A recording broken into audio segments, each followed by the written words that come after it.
Hello students, lecture third में मैं आप लोगों का फिर से एक बार आपका स्वागत है। मैं मनोज सर, सनवीन स्कूल के टीचर, फैकल्टी आपको फ्यूचर इंडेफिनिट टेंस के बारे में बता रहा हूं कि जिस वाक्य के अंत में गा हो, गी हो, गे हो, ऐसे सब लास्ट में गा हो, वहां पर फ्यूचर इंडेफिनिट टेंस का हम कहते हैं।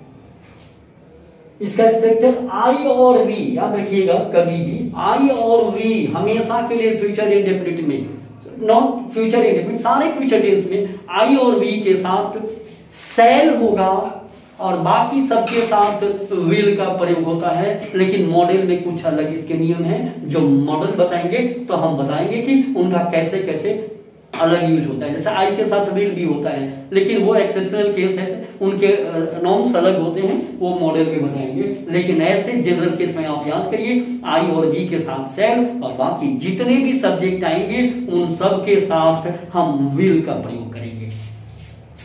आई और वी सारे सब्जेक्ट के साथ, आई और वी के साथ सेल, सारे सब्जेक्ट के साथ विल और वर्ब का फर्स्ट फॉर्म ऑब्जेक्ट।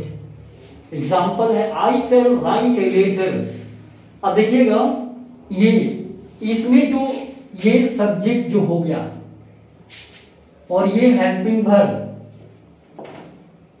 और ये आपका मेन वर्ब और ये ऑब्जेक्ट, यही ऑब्जेक्ट इसका सब्जेक्ट हो जाएगा, ये वाला ऑब्जेक्ट, और ये हेल्पिंग वर्ब जैसा रहेगा।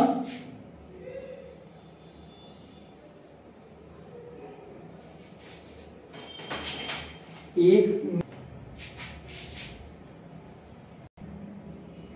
और शैल और विल, इसके बाद बी वर्ब का third form by plus object. अब यहां इसका देखिएगा, इसका ऑब्जेक्ट तो लेटर था, लेटर ये सब्जेक्ट हो गया और ये इसका ऑब्जेक्ट है, ए लेटर ऑब्जेक्ट हो गया और आई सब्जेक्ट, तो लेटर यहां पर ये सब्जेक्ट हो गया। फिर शैल और, तो यहां लेटर है इसलिए विल लगा, विल के साथ यहां बी लगेगा और वर्ब का थर्ड फॉर्म यानी राइट का थर्ड फॉर्म रिटेन बाई और आई का objective case me, letter will be written by me. Future continuous tense में देखिएगा बाबू, जिस स्टूडेंट ध्यान देना, जिस वाक्य के अंत में ता रहेगा, ती रहेगी, ते रहेंगे या रहा होगा, रही होगी या रहा होगा, ऐसे शब्द आते हैं, उन्हें हम फ्यूचर कंटिन्यूअस टेंस कहते हैं। और इनका पैसिव, ये साथ साथ आपको बता रहे हैं, एक्टिव वॉइस में ये टेंस हो गए, ये इन्हीं का पैसिव होता है पैसिव वॉइस में। आई और वी, मैंने बार बार बोला है, आई और वी के साथ हमेशा सेल लगेगा, चाहे फ्यूचर टेंस में कहीं भी है, और बाकी सारे सब्जेक्ट के साथ विल लगेगा। तो ये स्लैश का मतलब आई और वी, स्लैश का मतलब कि ये सेल और ये स्लैश का मतलब इसके बाद वाला विल, सारे सब्जेक्ट के साथ। और बी वर्ब का फोर्थ फॉर्म यानी V plus I N G, V1 plus I N G और ऑब्जेक्ट। आई ये सब्जेक्ट हो गया, सेल और बी ये हेल्पिंग वर्ब हो गया, राइटिंग मेन वर्ब हो गया और लेटर ऑब्जेक्ट हो गया। यही लेटर पैसिव वॉइस में सब्जेक्ट, अब सब्जेक्ट तो आपको यही वाला नाम चलेगा, चाहे आप सब्जेक्ट आइडेंटिफाई आई और वी के अलावा जो जैसा होगा वैसा करिएगा। आई और वी होगा तो सेल और बाकी के साथ विल, इसलिए मैंने सब्जेक्ट डायरेक्ट लिख दिया है। तो यहां पर ऑब्जेक्ट आपका जो है यानी ए लेटर सब्जेक्ट हो गया, will a letter third person singular subject है तो विल, और इसके बाद बी इसके साथ और एक नया शब्द जो है वो जुड़ जाता है विंग। इसके बाद मेन वर्ब का थर्ड फॉर्म राइट का रिटेन और ऑब्जेक्ट मी का ऑब्जेक्टिव केस, आई का मी ऑब्जेक्टिव केस हो। इसके बाद फ्यूचर परफेक्ट टेंस, इसका पहचान होता है बाबू, जिस वाक्य के अंत में चुकेगा, चुकेगी, चुकेंगे, ऐसे सेंटेंस को हम ऐसे जहां भी सेंटेंस होंगे इन सारे सेंटेंस को हम फ्यूचर परफेक्ट टेंस कहते हैं। आई और वी वही सेम रूल्स और ऑल सब्जेक्ट शैल और विल, इसमें वर्ब का थर्ड शैल और विल, वी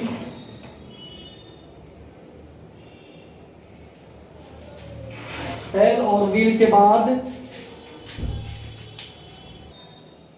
शैल और विल, हैव के बाद वर्ब का थर्ड फॉर्म और ऑब्जेक्ट। जैसे देखिएगा I shall have written a letter. अब यहां देखिएगा subject shall have helping verb, written main verb और लेटर ऑब्जेक्ट हो गया। यही ऑब्जेक्ट यहां पर सब्जेक्ट हो गया। विल हैव और बीन, एक बीन नया सब जुड़ जाता है, ये सारे हेल्पिंग वर्ब हो गए। और ये जो मेन वर्ब है रिटेन वही होगा यहाँ रिटेन वर्ब का थर्ड फॉर्म, तो ये भी वर्ब का थर्ड फॉर्म, क्योंकि इनके साथ हमेशा वर्ब का थर्ड फॉर्म होता है, तो ये भी वर्ब का थर्ड फॉर्म। बाई और आई वही objective case. Last future perfect continuous tense.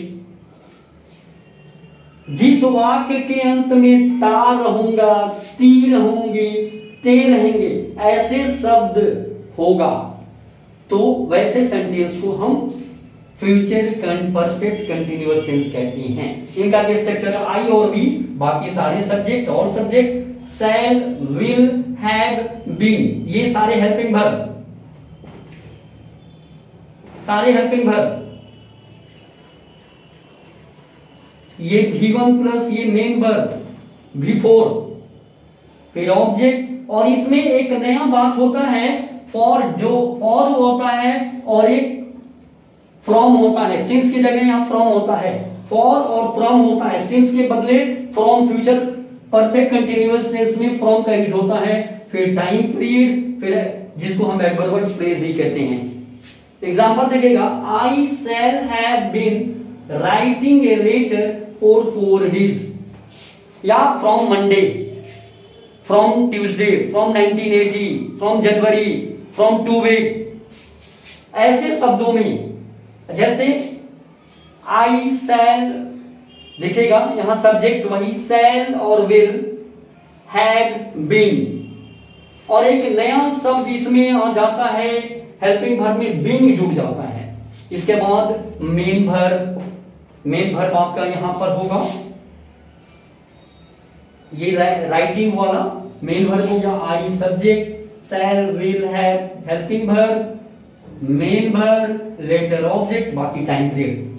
तो यही वाला लेटर जो होगा यहां पर इसका लेटर यहां सब्जेक्ट हो जाएगा ऑब्जेक्ट वाला। Will have been being helping verb, written main verb, by और आई का ऑब्जेक्टिव केस, सब्जेक्ट जो होगा ये ऑब्जेक्टिव हो जाएगा। और वही 4 days, अगर मंडे रहता तो सिंस लग जाता, फ्रॉम लग जाता, फ्रॉम मंडे फिक्स डे होता।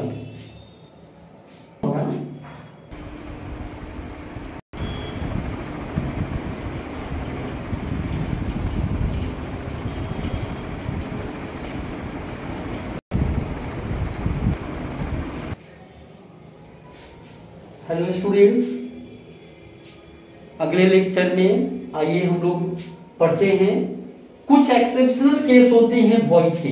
अभी तक हमने टेंस पढ़ा, वॉइस पढ़ा। वॉइस के जो टेंस से जो कोरिलेटेड फॉर्म थे मैंने सारे बता दिए। अब उसके बाद हम आगे पढ़ेंगे एक्सेप्शनल केस में। एक्सेप्शनल केस में कुछ हमने जो जनरल कंपटीशन के पॉइंट ऑफ व्यू से जो आते हैं वो मैंने आपको बता दिया। पहला तो इंपेरेटिव सेंटेंस। इंपेरेटिव सेंटेंस वो सेंटेंस होते हैं, और an imperative sentence is the one which express an order, request and command.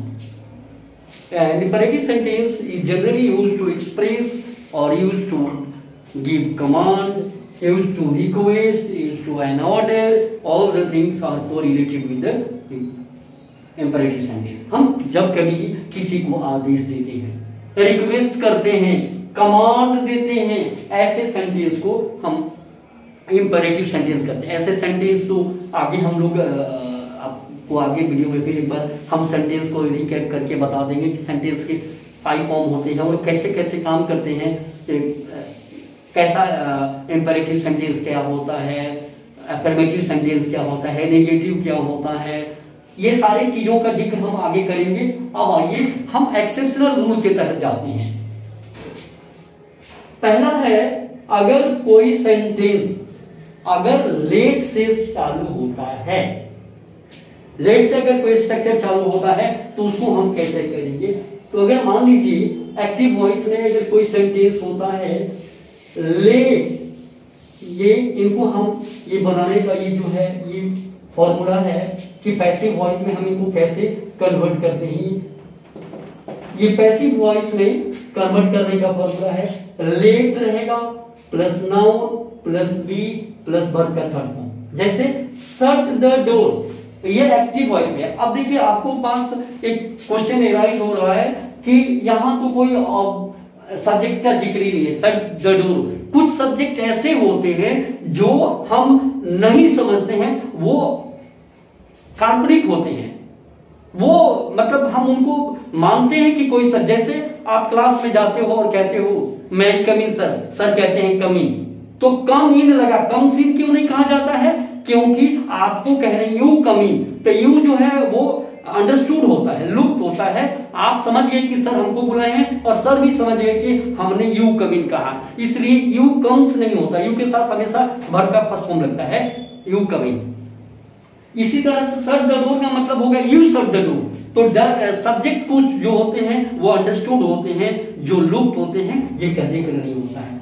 तो अगर ऐसे सब्जेक्ट जहां जिक्र उसका नहीं हो, वहां हम ऐसे सेंटेंस को एक्सेप्शनल केस में लेट से बनाते हैं। देखिएगा लेट लगा, स्ट्रक्चर लेट। अब ये देखिए इसके बाद आए हैं नाउन, तो इस सेंटेंस में नाउन देखिए, द डोर नाउन हो गया, तो द डोर, इसके बाद बी लगा। अब ये देखिएगा यहां पर वर्ब का थर्ड फॉर्म है। अब आप कंफ्यूज होंगे, शट, शट, कट, पुट, इन सब का V1 V2 V3 सब एक ही होता है, इसलिए कंफ्यूजन नहीं होना है।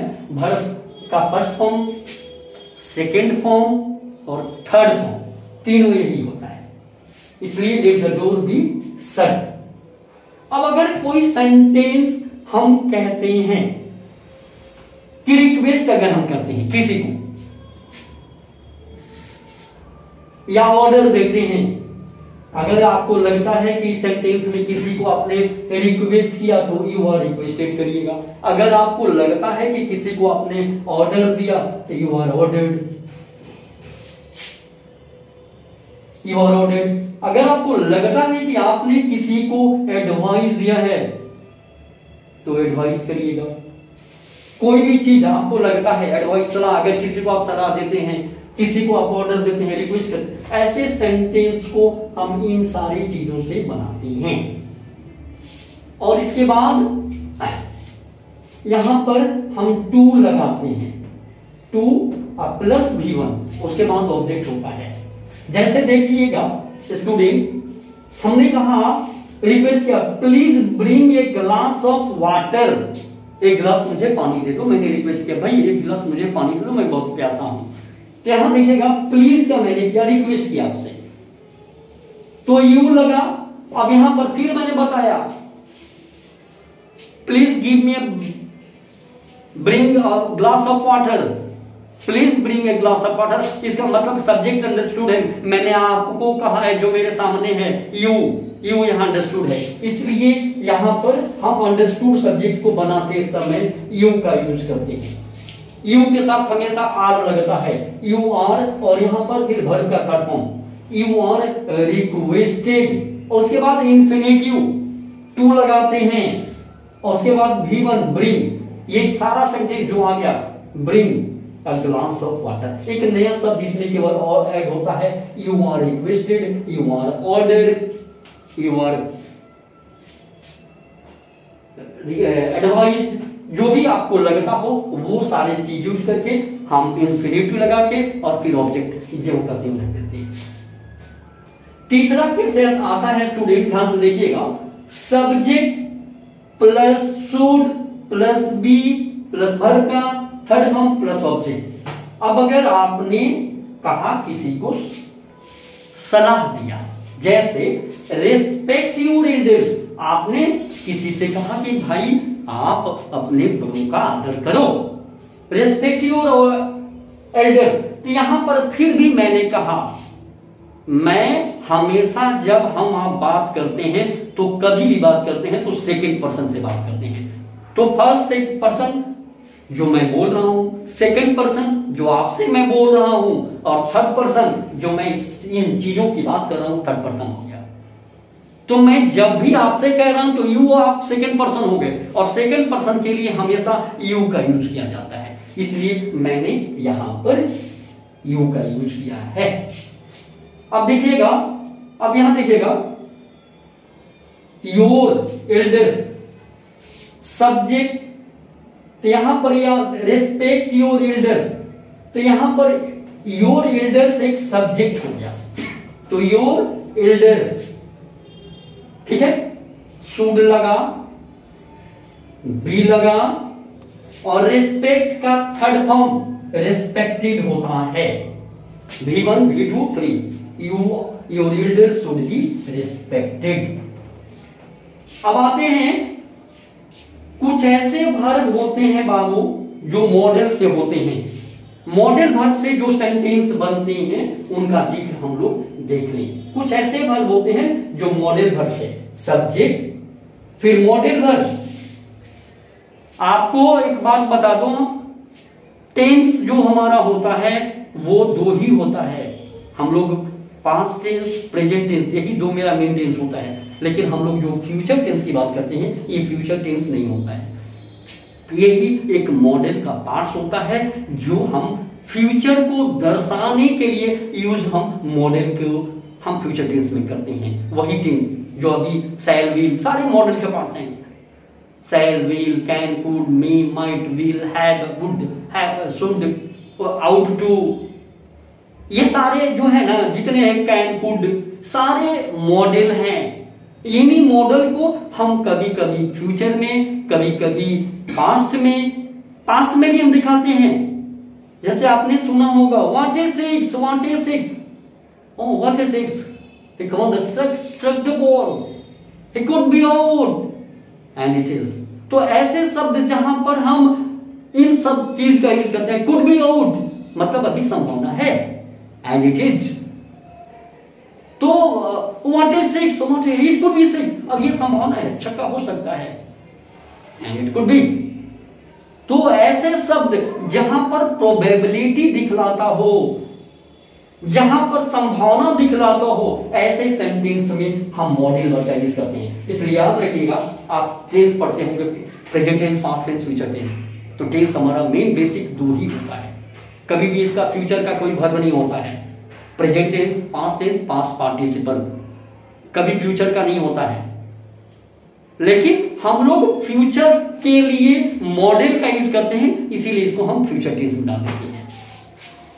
तो मॉडल में मैंने बता दिया, shall, will, can, could, may, might, will, would, should, would, have, ought to, should, जितने भी हो गए, मे, माइट, सारे मॉडल वर्ब हो गए। ये जितने मॉडल वर्ब के बाद मैंने मॉडल बता दिया, उनके बाद V1 रहेगा एक्टिव वॉइस में, और फिर ऑब्जेक्ट रहेंगे। अब जैसे you, should modal verb, work V1, hard, you should work hard, यानी ये अदर सब्जेक्ट हो गए। Adverb, work hard, adverb other subject. अब ये देखिएगा, इसमें ध्यान से देखिएगा, ये ऑब्जेक्ट, हमारे जो सब्जेक्ट थे, ऑब्जेक्ट, फिर मॉडल वर्ब, फिर बी, इनके मॉडल वर्ब का बी, फिर वर्ब का थर्ड फॉर्म बाई, और फिर जो हमारा जो वो सब्जेक्ट है यहां पर ऑब्जेक्ट में हो जाएगा पैसिव वॉइस में। जैसे यू शुड वर्क हार्ड, तो यहां दिखेगा वर्क हार्ड, ये सब्जेक्ट हो गया, वर्क हार्ड एक सब्जेक्ट हो गया, तो hard work. Modal verb should, should लगा, उसके बाद बी लगा, और work hard, you should work hard, तो योर हार्ड वर्क शुड के बाद डू, वर्क का वर्क का फर्स्ट फॉर्म डू होता है, डू का do, did, done, third form done, और उसके बाद बाई, और फिर ऑब्जेक्ट यूज जो था वो आ गया यहाँ पर। ये मॉडल के रूप हो गए, सारे मॉडल में यही रूल अप्लाई होते हैं।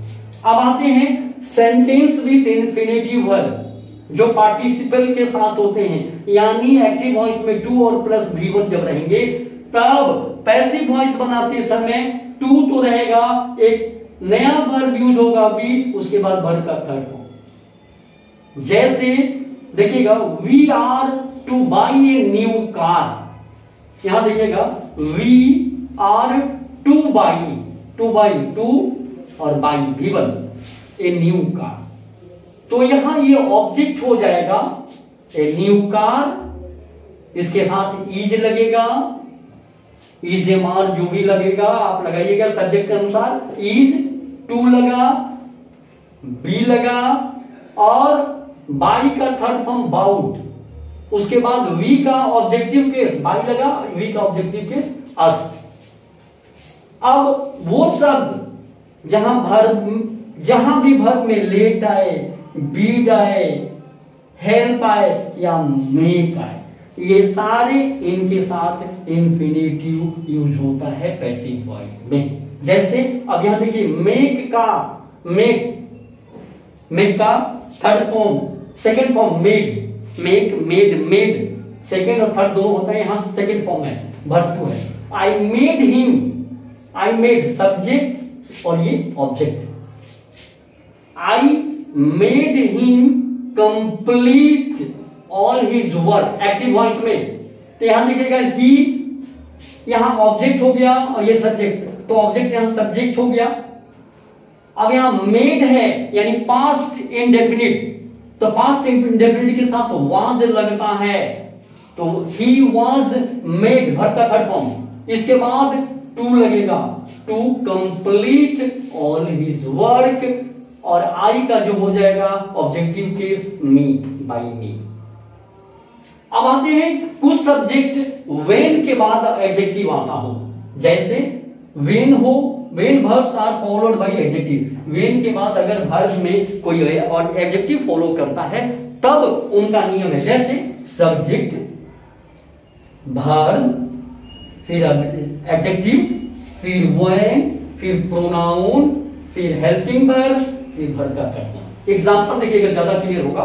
सब्जेक्ट मैंगो, सब्जेक्ट टेस्ट, तो यहां मैंगो है इसलिए प्रेजेंट इंडेफिनिट में थर्ड पर्सन सिंगुलर सब्जेक्ट के साथ वर्ब में एस और एस लगाते हैं, यानी वर्ब का फिफ्थ फॉर्म, ये वर्ब का फिफ्थ फॉर्म है। Mango test sweet, sweet adjective है, यहां देखिएगा सब्जेक्ट वर्ब एडजेक्टिव वन हटा दीजिए, वर्ब ही रखिए और एडजेक्टिव, तो ये स्वीट एडजेक्टिव हो गया। इनको बनाते समय सब्जेक्ट रखेंगे, तो मैंगो रहा सब्जेक्ट में, प्रेजेंट इंडेफिनिट टेंस में सेंटेंस है इसलिए इज लगा, मैंगो इज स्वीट, इसके बाद वेन।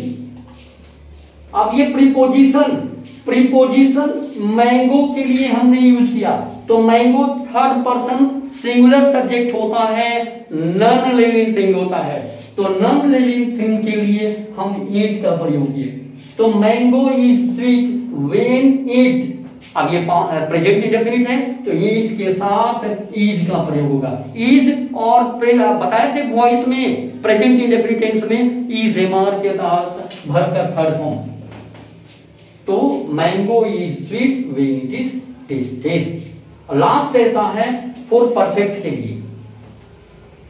अब आइए हम परफेक्ट, अभी हमने मॉडल में पढ़ा था, अब इसके बाद मॉडल में परफेक्ट यानी हैव लगकर जब मॉडल बनता हो, यानी V1 लगकर बनता था, अब हैव लगेगा और वर्ब का थर्ड फॉर्म लगेगा, subject modal verb, have verb का थर्ड फॉर्म और ऑब्जेक्ट, ये एक्टिव वॉइस में होगा। इनका हम जब पैसिव वॉइस में बनाएंगे तो स्ट्रक्चर होगा सब्जेक्ट जो हमारा ऑब्जेक्ट होगा, मॉडल वर्ब, हैव तो रहेगा ही, ये पढ़े भी हैं आपको परफेक्ट में बताए थे, बीन वर्ब का थर्ड फॉर्म, बाई और ऑब्जेक्ट सारा वही है, उसमें कोई दिक्कत नहीं है। जैसे I subject, should have helping verb और ये पास्ट वर्ब का third form, the exam object. अब यही वाला ऑब्जेक्ट यहां पर सब्जेक्ट हो गया, the exam subject should have और नया शब्द इसमें होगा, हैव जब रहता है तो बीन नया शब्द आता है, तो ये हो गया आई हेल्पिंग वर्ब और ये पास्ट वर्ब का थर्ड फॉर्म, बाई और ये मी जो हो गया ये ऑब्जेक्ट हो गया जो सब्जेक्ट था आई का नॉमिनेटिव है। तो स्टूडेंट्स हमारा लेक्चर खत्म हो गया, अब अगले लेक्चर में फिर मिलेंगे। Thank you, have a nice day. और स्टूडेंट्स हमारे पीपल चैनल को आप ही लोगों के प्यार दुलार से स्टूडेंट आगे बढ़ा है, इनको लाइक करिए, सब्सक्राइब करिए और तब हमें और आगे बढ़ाइए और एक से बढ़कर एक वीडियो हम आपके लिए। Thank you, have a nice day.